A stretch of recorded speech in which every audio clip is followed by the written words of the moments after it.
noches. Estamos de nuevo de regreso aquí en Alameda 67. Ahora abordaremos el tema de la canonización del Monseñor Arnulfo Romero. Esta canonización sucede en el contexto de una serie de cambios al interior de la Iglesia Católica que tienen repercusiones sociales y políticas de particular relevancia para América Latina.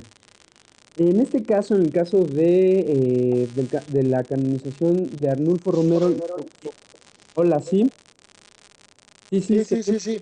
ok. Adelante, Entonces, adelante.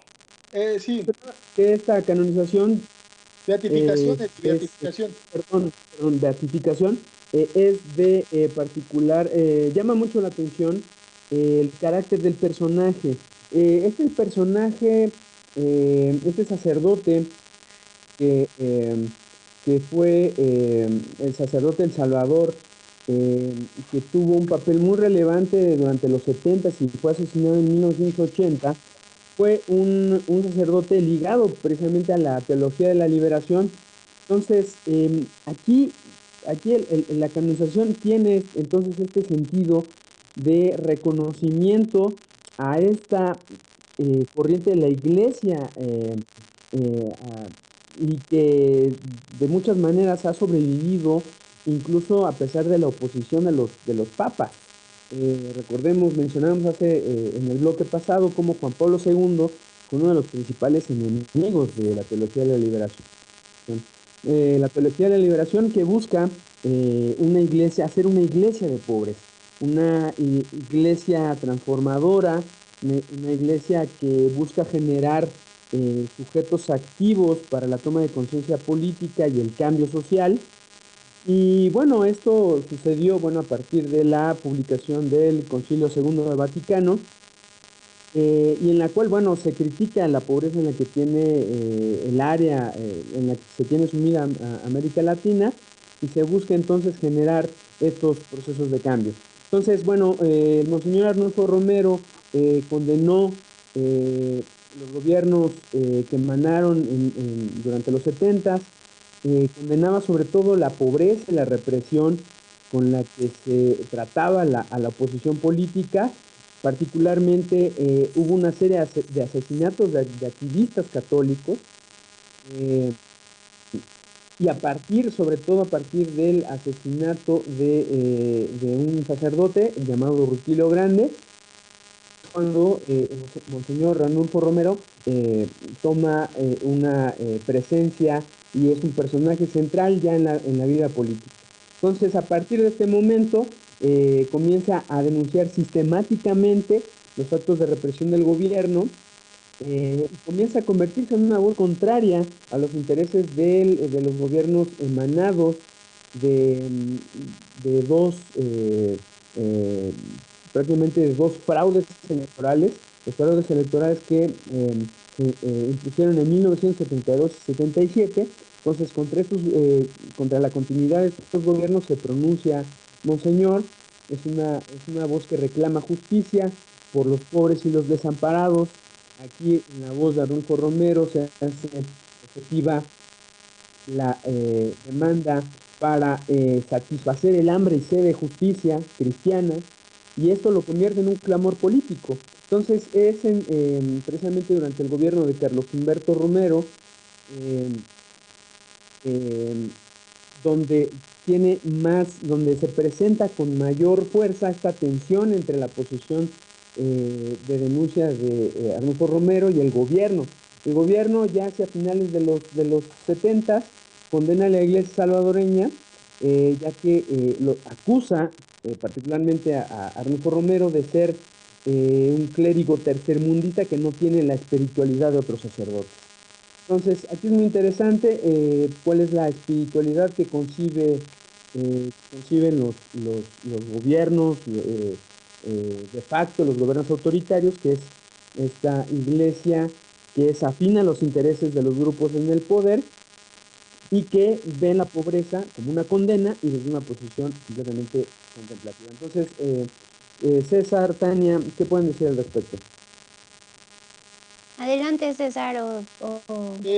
Pues sí, mira, en efecto, esta beatificación a mí me parece eh, eh, interesante en el sentido de que justo Arnulfo Romero lo que defendió siempre fue esta posición de los derechos humanos. Y como lo he dicho siempre, creo que la mejor parte de la teología de la liberación justo está en sus clérigos, en la forma en cómo actuaron respecto de los pobres, respecto de las comunidades a las cuales se debían.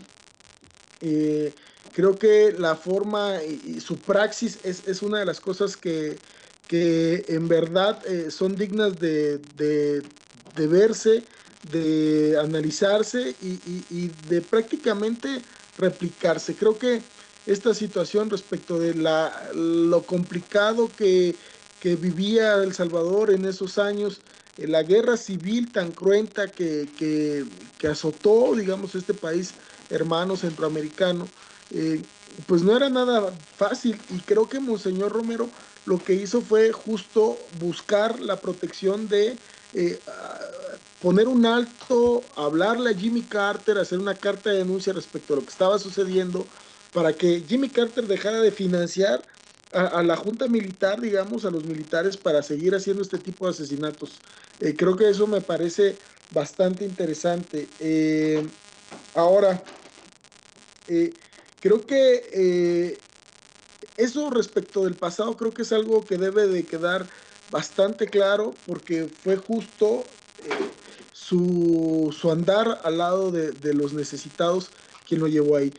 Y creo que la beatificación que es anterior al proceso de canonización, que estuvo atorada durante muchísimos años ahí, eh, quien más atoró este proceso fue precisamente Ratzinger, y que ahora Jorge Mario Bergoglio, el Papa Francisco, la saca en un momento pues bastante importante para él, justo porque está reagrupando todas las fuerzas conservadoras para pegar de una u otra manera y absorber el discurso progresista en América Latina y tener banderas él mismo. Creo que esta situación, esta estrategia que está utilizando, que avanzó respecto de la iglesia en Cuba, que avanzó respecto de la forma en cómo se ha agrupado la derecha en Argentina en torno a él, que está avanzando sin duda respecto de lo que está pasando en Centroamérica, especialmente ahora con Monseñor Romero. Creo que trae una agenda para América Latina que está tratando de absorber esta fuerza que tenía la teología de la liberación respecto de este continente para de una u otra forma encauzarla a este movimiento conservador que viene precisamente desde el Vaticano, ahora con un discurso hacia América Latina. No sé, Tania, justo qué es lo que piensas respecto de esto. Bueno, a mí me llama mucho la atención cómo Monseñor Romero, algo quizás que podría generar o abrir el debate un poco, es que él no se reivindicaba como defensor de la teología de la liberación. Sin embargo, en la práctica, ¿no? Era muchísimo más congruente con esta vertiente, ¿no? Que muchos otros que incluso han intelectualizado la teología de la liberación. Entonces, eso es muy importante porque a mí me parece que en la práctica es en donde se construye básicamente la teología de la liberación, ¿no? Y bueno, y como platicábamos fuera del aire, César, me parece que hay que mencionar y hay que enfatizar eh, el asunto de que precisamente personajes como Monseñor Romero van mucho más allá y trascienden mucho más allá los trabajos académicos que ahora se están elaborando sobre y bueno, desde hace algunos años, sobre la teología de la liberación, ¿no? Es fácil hacerlo desde un escritorio, es fácil hacer el análisis, realizar aportaciones en estos términos, pero bueno, me parece que lo que hay que reivindicar de Monseñor Romero es justamente la praxis, ¿no? El haber abierto las puertas de la iglesia para recibir a los campesinos que estaban siendo perseguidos y el apostar no por posicionarse frente a alguna de las partes, sino apostar por la generación del diálogo para solucionar los problemas del país y más allá, yendo todavía más allá, el pronunciarse siempre en contra de la violencia y de ahí la reivindicación por los derechos humanos, ¿no? Entonces, un personaje sin duda alguna digno pues, de empezar como es decir, me refiero en el caso de Alameda 67, de ahí la importancia de traer estos personajes a la discusión, ¿no? Porque justamente son poco conocidos y poco comprendidos en muchas pues, en términos de análisis de las problemáticas de América Latina, ¿no? Y de ahí traigo el análisis un poco hacia lo que sucede con la iglesia en este momento para ir cerrando, en el sentido de que, bueno, por ahí hay algunos críticos que señalan que Monseñor Romero no habría esperado ser ni reconocido por la iglesia cristiana en términos, digamos, de su vinculación con el poder político, sino, o sea, es decir, él ya ha sido beatificado por el pueblo, ¿no? Y si en dado caso se llegara a dar la canonización, también ya lo ha sido. Entonces, ahí abrir una discusión es importante porque, bueno, quién sabe si sería propio o necesario esperar esta beatificación, César. Claro, que creo, Tania, lo que me estás comentando me parece bastante importante. En efecto, creo que el reconocimiento de Monseñor Romero no consiste justamente en algún texto teórico que está avanzando, eh, tratando de entender cómo la doctrina de la fe católica puede de una u otra manera leerse desde el pueblo. Me parece muy importante este esfuerzo, pero creo que Monseñor lo que está haciendo o lo que hizo, lo que hace tan importante su figura, es que esto de abrirle las puertas de la iglesia al pueblo fue una situación práctica que el mismo pueblo ahora justamente está recuperando, que justamente lo que está haciendo es trayendo la memoria de lo que hizo y es un movimiento que justo viene de generación en generación, ya han pasado más de 30 años y la presencia tan fuerte de Monseñor Romero, aún en El Salvador, es bastante importante y creo que esto se debe a que esa praxis aún es recordada y me parece que eso es lo fundamental dentro de la teología de la liberación y cómo eso es que sí impactó en la configuración de los pueblos. Eddie. Sí, nada más para terminar que por supuesto que estos temas no hay que olvidar tratarlos sin reconocer también lo otro que es la iglesia, ¿no? Que es la iglesia de la pederastia, la iglesia que ha apoyado a los gobiernos dictatoriales, eh, que ha apoyado los procesos de liberalización comercial, en fin. Yo creo que es necesario ponderar ese tema, César. Sí, en efecto, pues, bueno, pues creo que hemos llegado a una emisión más. No sé si tengan algo más que agregar, Tania, No, eso sería todo, ¿no? Eddie. No, es todo. Gracias, César. Buenas noches. Pues muchas gracias, Tania.